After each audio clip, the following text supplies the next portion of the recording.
আমরা ঠাকুর বাড়িতে এসেছি। এই বাচ্চাটিকে আপনারা সকলেই জানেন, আজকে সারা দেশ এই বাচ্চাটি সম্বন্ধে জানে। অস্মিকা দাস জন্মের পর থেকেই এক বিরল রোগে আক্রান্ত। শিশু কন্যার জীবনের প্রথম ধাপে চিকিৎসার জন্য প্রয়োজন প্রায় 16 কোটি টাকা। সিএসএফ স্টাডি করেছিল, নিউমোনিয়া হয়েছিল, ওটা ব্রেন অবধি নিউমোনিয়া ভাইরাসটা পৌঁছে গিয়েছিল, ওটার জন্য সিএসএফ স্টাডিটা করতে, যা মধ্যবিত্ত পরিবারের পক্ষে জোগাড় করা কার্যত অসম্ভব হয়ে উঠেছিল। বিভিন্ন মহল থেকে সহানুভূতির হাত বাড়ালেও চিকিৎসার প্রথম ধাপের জন্য প্রয়োজনীয় 60 লক্ষ টাকা সংগ্রহ করা হয়ে পড়ে চরম দুঃসাধ্য। এই অবস্থায় অস্মিকার পরিবারের সাহায্যে আবেদন জানায় ঠাকুরনগর মাতৃসেনা চ্যারিটেবল ট্রাস্টের কাছে। বিষয়টি জানার পরই এগিয়ে আসেন ট্রাস্টের সভানেত্রী ও কেন্দ্রীয় প্রতিমন্ত্রী শ্রী শান্তনু ঠাকুরের পত্নী শ্রীমতী সোমা ঠাকুর। সম্প্রতি একটি অনুষ্ঠানে অস্মিকার পরিবারের হাতে মোট 60 লক্ষ টাকার 8টি চেক তুলে দেন তিনি। এই বিষয়ে কেন্দ্রীয় প্রতিমন্ত্রী শান্তনু ঠাকুর জানান, 60 লক্ষ টাকার চেক তুলে দেওয়া হয়েছে অস্মিকার পরিবারের হাতে।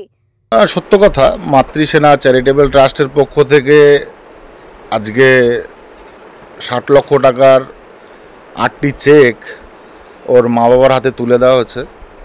কারণ সকলেই আমরা জানি যে ও একটা বিরল রোগে আক্রান্ত, যেটার জন্য একটা ফরেন থেকে একটা ইঞ্জেকশন আনতে হবে এবং সেটা ইনজেক্ট করলেই ও আস্তে আস্তে আস্তে আস্তে স্বাভাবিক অবস্থাতে ফিরবে।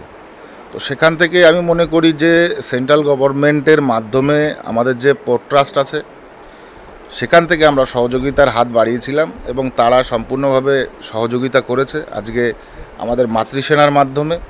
এই মহৎ উদ্যোগের ফলে অস্মিকার চিকিৎসার পথে বড় একটি ধাপ অতিক্রান্ত হলো বলে মনে করছেন চিকিৎসক এবং পরিবারের সদস্যরা। এই বিষয়ে পরিবারের তরফে জানানো হয়, এই ট্রাস্টের জন্য আমরা মেয়ের চিকিৎসা করাতে পারবো। আমাদের লাস্ট 2 মাস ধরে অনেক ফান্ড রেজিংয়ের অনেক কিছু ভুল তথ্য বা ভুল নিউজ ছড়ানোর জন্য আমরা ফান্ড রেজিংটা সেভাবে তুলতে পারছিলাম লাস্ট 2 মাস ধরে। তো আমরা এখানে অনেক দিন আগের থেকে জানিয়েছি এবং প্রথম থেকেই এখান থেকে অনেক চেষ্টার পরে আজকে ওনাদের মাধ্যমে আমরা প্রায় যেটা রিমেনিং অ্যামাউন্ট আমাদের বাকি ছিল 60 লক্ষ টাকা, আমি 2 মাস কিছুদিন আগেও ভিডিও করেছিলাম 80 লক্ষ টাকার প্রয়োজন ছিল। তারপর অনেক কিছু চেষ্টার পরে ফান্ড আমি কিছুটা জোগাড় করার পরে আর রিমেনিং অ্যামাউন্ট 60 লক্ষ টাকার মতো বাকি ছিল, যেটা আমরা এখান থেকে ওনাদের মাধ্যমে আমাদের মেয়ের চিকিৎসার জন্য আমরা পেলাম। এই উদ্যোগের জন্য অসীম কৃতজ্ঞ জানিয়েছেন অস্মিকার মা বাবা। অস্মিকার চিকিৎসার জন্য যেই অর্থের প্রয়োজন তা সম্পূর্ণ হলো এই ট্রাস্টের মাধ্যমে।